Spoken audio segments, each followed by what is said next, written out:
예수님께서 제자들과 함께 빌립보 가이사랴 혹은 이제 가이사랴 빌립보라고 하는 그 지역으로 이제 가십니다. 예수님께서 제자들과 함께 주로 이제 사역하셨던 곳이 갈릴리 호수 주변입니다. 갈릴리 호수 가버나움으로부터 오늘 예수님께서 제자들과 함께 가신 이 빌립보 가이사랴는 대략 한 40km 직선 거리로 가면 혹은 이렇게 길을 따라가면 60에서 70km 사이 정도 북쪽으로 떨어진 곳입니다. 갑자기 예수님께서 사역하시던 동네를 놔두시고 이 가이사랴 빌립보로 가셨다면 가시는 이유가 있는 거죠. 뭐 사역하시다가 야 우리 한번 어디 좀 쉬었다 오자, 관광 가자, 뭐 이러고 이제 가시는 건 아닐 것 아니겠습니까? 근데 가이사랴 빌립보가 갖고 있는 특징이 있습니다. 가이사랴 빌립보는 이스라엘 북쪽의 헐몬산, 이제 높은 산이라고도 이야기하는 그 헐몬산으로부터 흘러내리는 수원을 갖고 있습니다. 그 물이 지하수로 있다가 이제 그게 샘으로 이렇게 나오는 수원지가 이제 가이사랴 빌립보에 있습니다. 그래서 이 가이사랴 빌립보는 이제 물이 풍부한 거죠.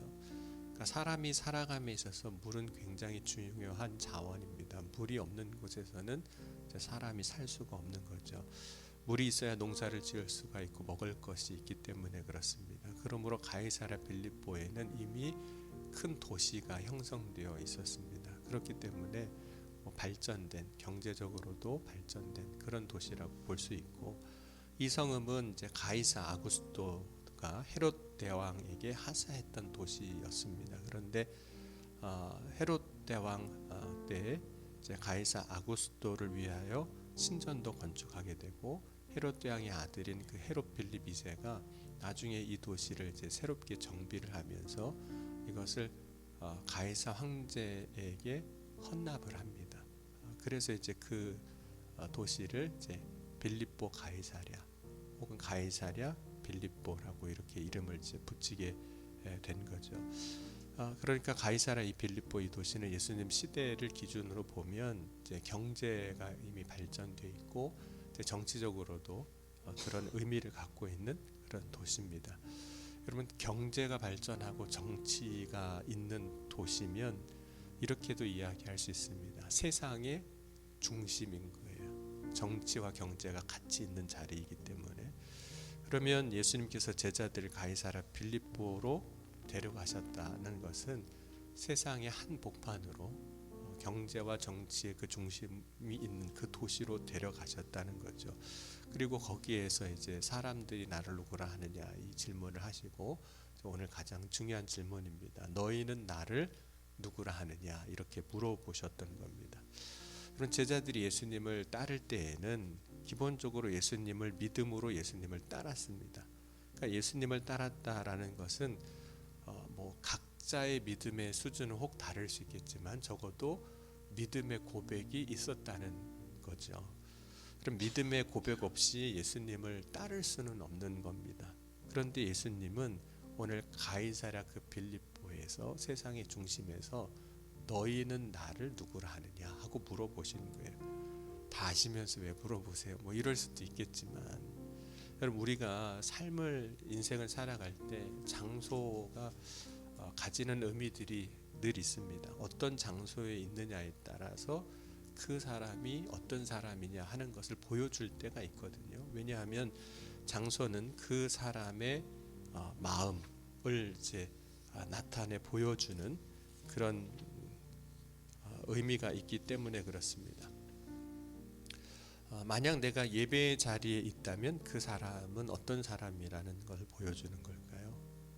예배하는 사람. 예배하는 사람이 아니고 예배의 자리에 올 이유는 없지 않습니까? 물론 뭐 요즘은 워낙 다양한 이유가 있을 수 있겠지만 우리가 일반적으로 생각하면 예배의 자리에 오면 예배하는 사람인 거죠. 어떤 사람이 기도의 자리에 있다면 뭐 기도의 사람이라고 말할 수 있는 것처럼 그렇습니다. 어떤 사람이 클럽에 가 있어요. 그 사람이 어떤 사람인지를 보여주는 거잖아요. 즐거움을 추구하는 사람이죠. 그래서 그 사람이 어디에 있느냐, 어디에 있었느냐가 그 사람이 누군가를 보여줄 때가 참 많습니다. 뿐만 아니라 어디에서 무슨 말을 하느냐에 따라서 그 말의 진위가 결정되기도 해요. 왜냐하면 그 장소가 주는 의미 중에 하나가 신뢰도를 보여주는 것일 수도 있거든요. 특히 그런 말이 우리의 고백하는 이 일이 신뢰를 받으려면 일관성이 있어야 됩니다. 여기서는 이런 말하고 저기서는 다른 말을 하면 그 사람을 이제 믿지 못하는 거죠.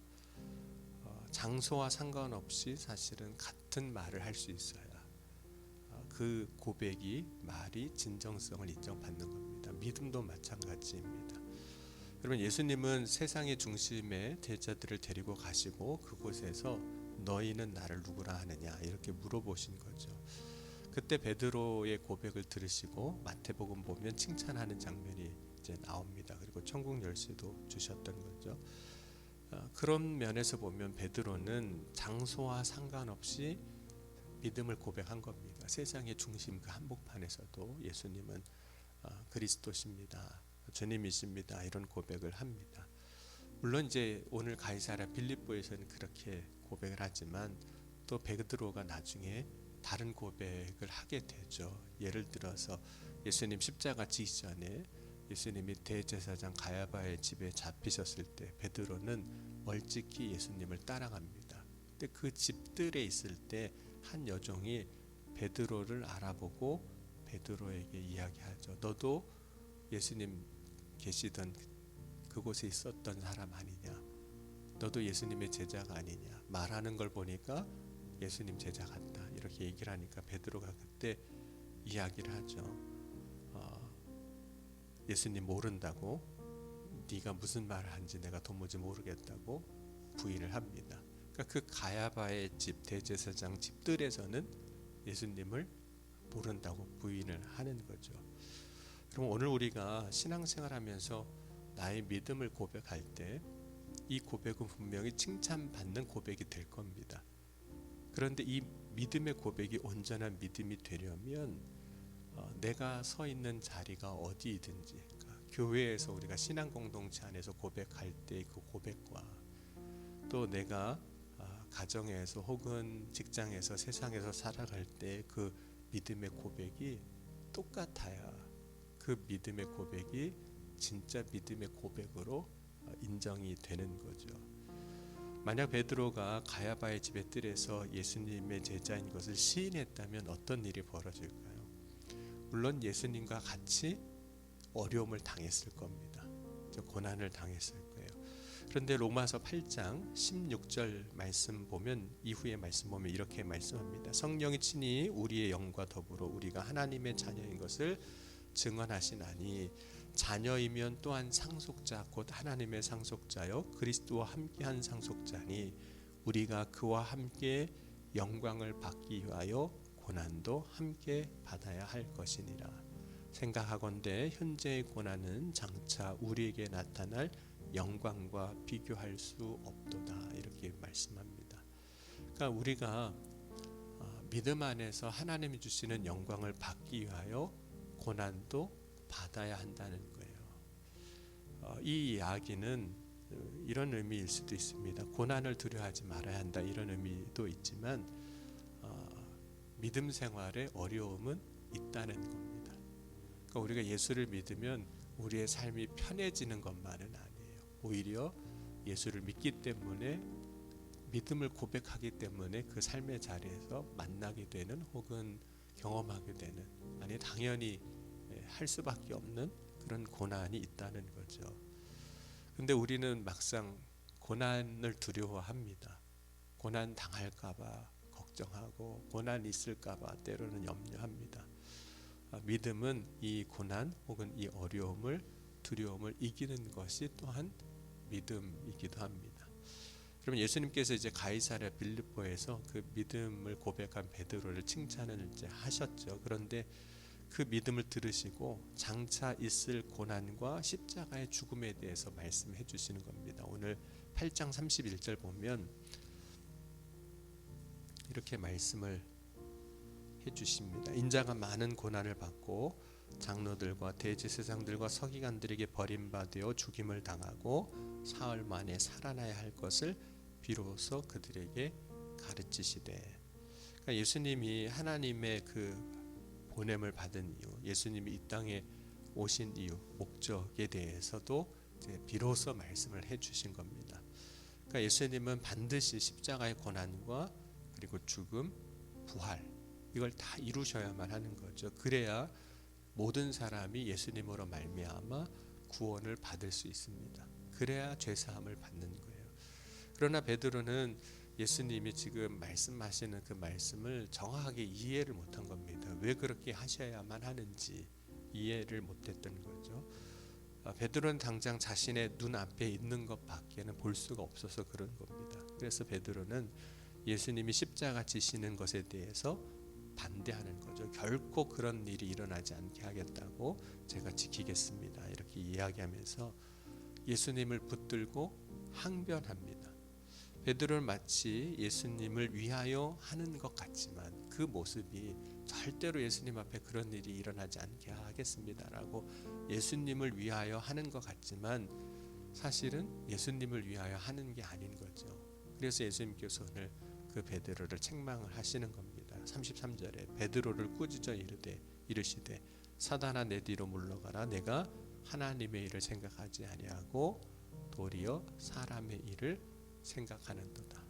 나는 주를 위해서 일한다고 말하고 생각했지만 주님이 보실 때는 너 사람 생각하는 거지 하나님을 생각해서 하는 게 아니구나, 이렇게 생각을 책망하셨던 겁니다. 그런데 예수님은 베드로 한 사람만 그렇게 지금 책망하시는 게 아니죠. 다만 베드로는 그 제자들의 대표성을 가지고 있는 한 사람일 뿐입니다. 예수님은 지금 그 무리와 제자들 다 함께 너도 똑같다 이렇게 말씀을 하시는 거죠. 사실 우리도 그렇습니다. 우리도 여기서 말을 안 했을 뿐이지 사실 베드로나 크게 다를 바가 없는 모습을 보일 때가 많습니다. 오늘 마가복음 8장 34절 보면 무리와 제자들을 불러 이르시되 누구든지 나를 따라오려거든 자기를 부인하고 자기 십자가를 지고 나를 따를 것이니라. 누구든지 자기 목숨을 구원하고자 하면 잃을 것이요 누구든지 나와 복음을 위하여 자기의 목숨을 잃으면 구원하리라. 사람이 만일 온 천하를 얻고도 자기의 목숨을 잃으면 무엇이 유익하리요? 사람이 무엇을 주고 자기의 목숨과 바꾸겠느냐? 누구든지 이 음란하고 죄 많은 세대에서 나와 내 말을 부끄러워하면 인자도 아버지의 영광으로 거룩한 천사들과 함께 올 때 그 사람을 부끄러워하리라. 여러분, 우리가 믿음을 이야기하면서 편한 것을 찾을 때가 참 많습니다. 믿음을 이야기하면서 편한 걸 찾아요. 그런데 믿음은 한편으로 우리를 불편하게 살아가게 하는 겁니다. 그러니까 우리의 믿음은 우리를 편하게 살아가게 하는 게 아니라 어떤 때는 참 불편하게 살아가게 하는 거예요. 왜냐하면 예수를 따르려면 자기를 부인하고 자기 십자가를 져야 하는 때가 오는 겁니다. 예수님을 따르려면 복음을 위하여 자기의 목숨을 잃을 수도 있는 거예요. 그런데 그것이 결국에는 그 생명을 구원하는 길이라고 말씀하는 겁니다. 예수님께서 제자들을 이제 책망하셨던 이유, 그들을 믿음으로 바르게 이끌어 주시기 위해서입니다. 그래서 때로는 책망을 받는 것이 유익한 거예요. 주님이 책망하실 때 책망받는 것, 때로는 우리가 말씀을 들을 때, 기도할 때 성령께서 우리의 마음을 책망하실 때가 있습니다. 참 불편해요. 그때도 그냥 위로만 해주시고 이렇게 해주시면 참 좋겠는데 어떤 때는 책망하시잖아요. 그때 불편하지만 책망을 받을 때 실족하지 말고 책망을 통해서 저와 여러분이 온전한 믿음으로, 굳건한 믿음으로 세워져 나갈 수 있기를 주의 이름으로 간절히 축원합니다. 주께서 우리를 책망하시는 이유도 우리를 사랑하심으로 우리를 세우시려고 하시는 일인 것을 믿고 오늘 이 아침에 주님께서 말씀하신 것이 있다면 그것을 붙잡고 함께 기도하며 믿음으로 나아가는 저와 여러분이 될 수 있기를 주의 이름으로 간절히 축원합니다. 기도하시겠습니다. 지금도 살아계시고 역사하신 하나님, 오늘 이 아침에도 주의 사랑 안에서 우리를 택하시고 부르시고 또 주님 앞으로 나아갈 수 있도록 인도하여 주시니 감사합니다. 오늘 주님께서 우리에게 물어보실 때 어느 곳에서든지 우리의 믿음을 고백할 수 있는 담대한 용기를 허락하여 주옵소서. 온전한 믿음으로 굳게 서게 하여 주옵소서. 오늘도 주님 바라고 소망하며 믿음으로 나아갈 때 주님 우리를 바르게 인도하여 주시고 말씀으로 역사하여 주옵소서. 오늘도 소망하며 주님 앞으로 더욱더 나아갈 때마다 주님께서 깨달아 알게 하시고 주의 성령으로 인도하여 주실 것을 믿사오며 사랑이 많으신 우리 주 예수 그리스도의 이름으로 감사하며 간절히 기도하옵나이다. 아멘.